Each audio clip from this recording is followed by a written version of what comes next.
My fiancé catfished me to test my loyalty, and then blamed me for failing. Full story.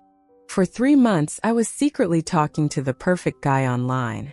He listened to me, remembered every detail, and understood me better than my own fiancé. Last week I found out that perfect guy was my fiancé, using a fake account to test whether I would cheat. I'm a 27-year-old woman, and my now ex-fiancé is 29. We've been together for 5 years, engaged for 1. Up until all of this, I would have told you we had a pretty healthy, stable relationship. Not perfect, but solid. We met in college, dated through our early 20s, moved in together, did the whole build a life thing. We survived job changes, 1 cross-country move, and 2 very ugly IKEA furniture assemblies. I really thought we were going to get married and grow old together. His name is Ethan, by the way. Or at least, that's what I'll call him here. Ethan has always been a tiny bit insecure. Not in a dramatic, possessive way at first, more like always needing reassurance. When we first started dating, he joked things like, "Can't believe you picked me," or "Promise you won't leave me for some tall, rich guy?" I'd laugh, kiss him, and say, "You're stuck with me. Relax." At the time it was kind of cute. I thought he was just being self-deprecating. Over the years, though, the insecurity grew teeth. If I went out with friends and came home later than expected, he'd say things like, "So, how many guys hit on you?" in this half-joking, half-serious tone. When I talked about male coworkers, he'd ask a few too many follow-up questions. Nothing that felt like full-blown jealousy, but enough that I sometimes felt like I was on trial. We had a big conversation about trust a couple years ago. I told him I wasn't interested in anyone else, that I had never cheated and never would. I said very clearly that I needed him to believe me, or this wasn't going to work. He cried. He said he knew he was being irrational and promised he'd work on it. And for a while it did get better. Fast forward to about 4 months ago. Life was stressful. I'm a nurse working rotating shifts, and between the pandemic residue and understaffing, my job has been emotionally draining for a long time. Ethan works in IT from home. Our schedules don't always line up. I'll come home exhausted when he's just finishing his workday, or he'll want to talk when all I want is a shower and silence. I felt lonely. Not single lonely, but that particular flavor of, I live with someone but we're on different planets.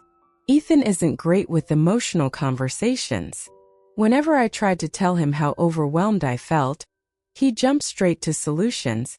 Maybe you should change departments. Maybe you should go part-time. Maybe you should stop taking things so personally. All technically reasonable ideas, but none of them made me feel heard. Sometimes you just want your partner to say, "That sounds really hard. I'm sorry you're going through it. I'm here."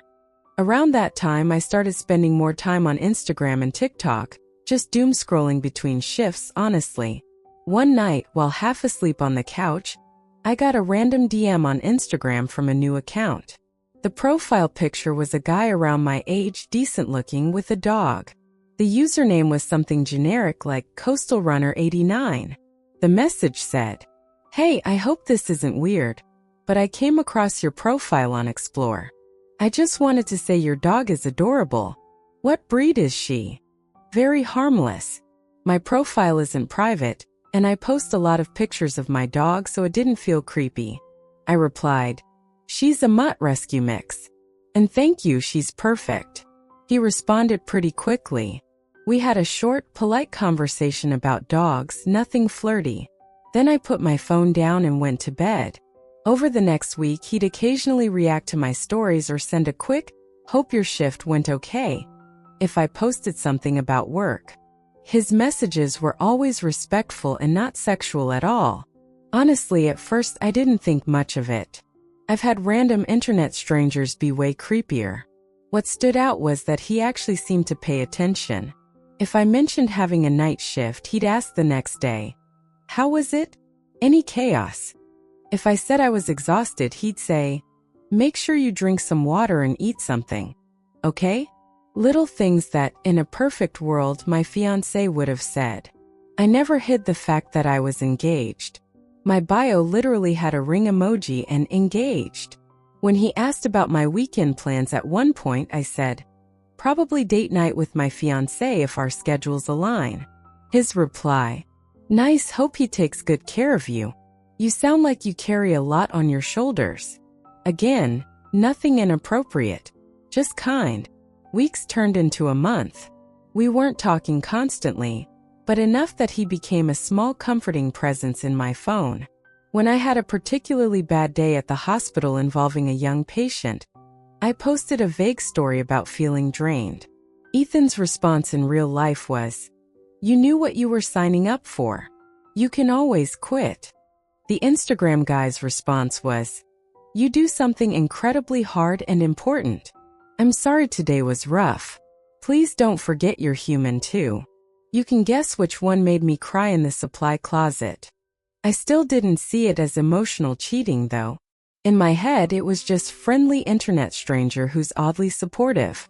I wasn't fantasizing about him. I wasn't hiding explicit messages. If anything, I told myself it was like venting to a kind stranger on Reddit. Then things started to shift. One night, after a long rant about work and how distant I felt from Ethan lately, Instagram guy, I'll call him Liam, wrote, "Sounds like you're carrying both your job and your relationship on your own.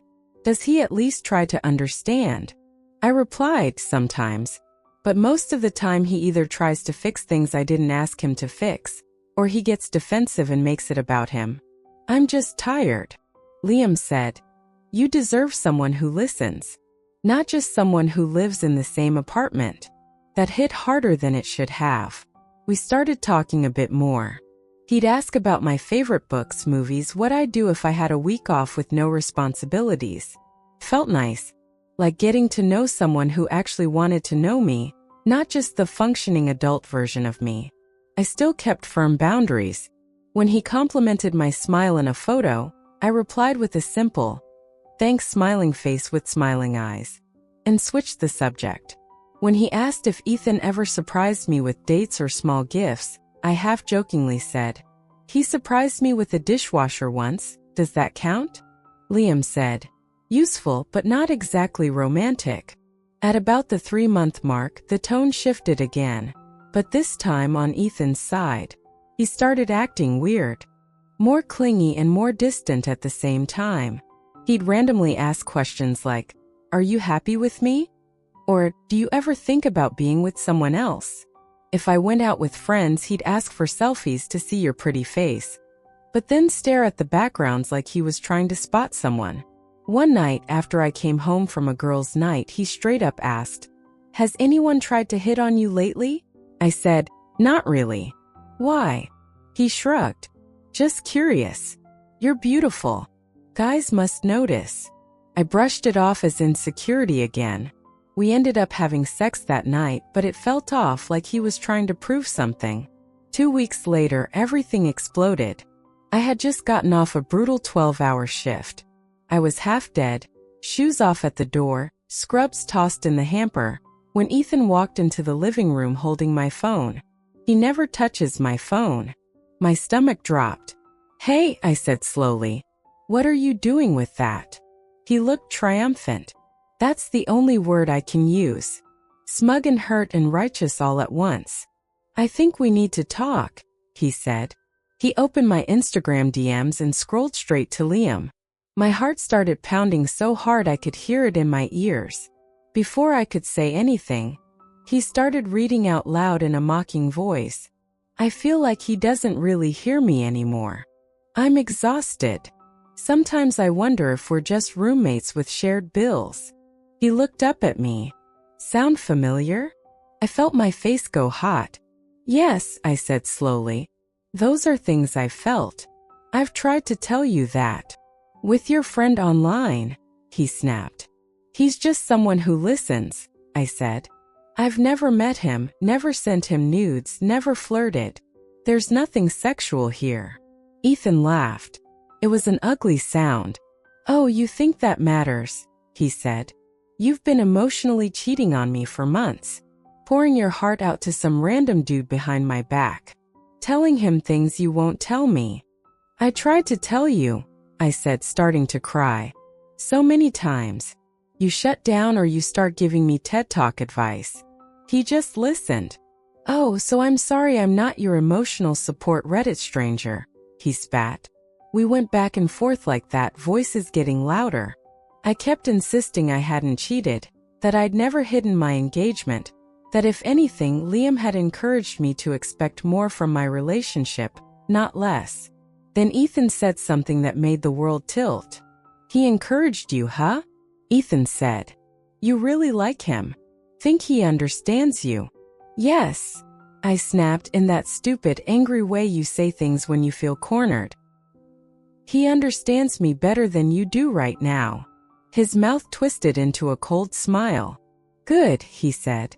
Then maybe you'll listen to him when he tells you this. He opened Liam's profile. He tapped Edit Profile. My blood ran cold as I watched him change the profile picture to a photo I recognized, a cropped version of one of his own old pictures. Then he changed the name to something closer to his, slowly, like he wanted me to see every letter. It was me, he said. The whole time. For a second my brain just stalled. What? I whispered. It's me, he repeated. I made that account. I started messaging you. I wanted to see what you'd say when you thought you were talking to someone else. Whether you'd stay loyal. Whether you'd talk bad about me. Whether you'd flirt. I felt like I was going to throw up. You catfished me? I said. For months. I tested you, he said. And you failed. I just stared at him. Failed how? I finally managed. I never sent you pictures. I never said I wanted to meet. I literally told you apparently, that I have a fiancé. That I was tired in my relationship but trying. You told a stranger, who you thought was a stranger, that he understood you better than your own fiancé, he said. You complained about me. You said you felt more seen by him than by me. Do you have any idea how that feels? Not as bad, I said slowly, as finding out the man I was going to marry created a fake persona to spy on me and manipulate my feelings. He rolled his eyes. Manipulate, he said. I asked normal questions. You chose to answer them. You chose to keep talking to someone behind my back. You were behind your own back, I snapped. And you never once told me it was you, even when I literally begged you to listen to me in real life. Instead of working on our communication like an adult, you played puppet master from a fake account. He started pacing. I had to know, he said. You're around coworkers, patients, strangers all day. You're exhausted, vulnerable, and you've been distant. I needed to know if you'd stay loyal if someone gave you attention. And what did you learn? I asked. That your fiancé, who never met up with your fake persona, never flirted, never cheated, is actually emotionally lonely? Which she told you already. He didn't answer. The more I thought about it, the worse it got. Every kind, supportive message that had made me feel seen, every "I'm proud of how hard you work," every "you deserve to be heard," had been him. He knew exactly what I needed to hear. He was clearly capable of saying it. He just chose to only say it when he was pretending to be someone else. I sat down because my knees literally felt weak. You could have just been that person as yourself, I said quietly. You clearly know how. Why didn't you? He looked cornered, angry, embarrassed. Because it's different when it's real, he said. When I'm me, you judge everything I say. When I was him, I could see the truth. The truth you manufactured, I said. You pushed conversations in certain directions. You asked leading questions. You created the exact situation you were afraid of. We argued for hours. He kept insisting it wasn't catfishing because we were already together. He said it was like reading my diary, that he had a right to know what I really thought. He accused me of emotional cheating. I accused him of emotional abuse. At one point he said, "If you didn't do anything wrong, why are you so upset?" I laughed hysterically. Because you violated my privacy, my trust, and my reality, I said. Because every time I opened up to you as Liam, I also tried to open up to you as Ethan, and you chose to split yourself in two instead of just listening. That's insane. He told me I was being dramatic, that everyone tests their partners in some way, that at least now we knew what needed to be fixed. I told him the thing that needed to be fixed was him. He slept on the couch that night. I cried in our bed and stared at the ceiling until morning. The next day I packed a bag. He watched me, eyes red, asking over and over, "So that's it? You're just going to throw away 5 years?" I said, "No. You threw them away when you decided spying on me was easier than talking to me." I went to stay with a friend. In the days since, he sent me long texts, some apologetic. "I know I went too far. I just love you and I was scared." Some blaming me. "If you'd just been honest with me about how unhappy you were, I wouldn't have had to do this." Some manipulative. "No guy will ever care enough about you to go to the lengths I did." That last one actually made my decision easier. I've started individual therapy. My therapist's face when I explained the situation told me everything. This isn't normal relationship paranoia. It's a massive breach of trust and a ton of manipulation. I haven't fully decided what to do about the engagement yet, but if I'm being honest with myself, I don't think I can marry someone who thought this was an acceptable loyalty test. I keep thinking about something. If he had just sat down with me as himself and said, "I feel insecure. I'm scared of losing you. I need more reassurance, and I also want to understand what you need from me emotionally," we could have worked with that. Instead, he chose a secret test he designed so that I couldn't possibly win. If I had ignored Liam completely, he would have said, "Good, you passed, but now I know you're cold and closed off." If I blocked him immediately, he would have accused me of being paranoid or rude. If I opened up at all, which is what he desperately wanted from me, he could wave the screenshots in my face and say, "See? You're unfaithful." There was no version of this where he came out thinking, "Wow, I can trust her." Because trust isn't what he was looking for. He was looking for confirmation of his worst fears. So that's where I am now. My fiancé catfished me for months using a fake account to test me, then tried to use my honest, vulnerable messages as evidence against me. And the worst part is that all the emotional support I thought I was getting from some kind stranger was just proof that he knew exactly what I needed, and chose to withhold it unless he was in disguise. What would you do in my place? Would you try couples therapy with someone who went this far to spy on you? Or would you call off the wedding and walk away? Let me know what you think in the comments. I read them all.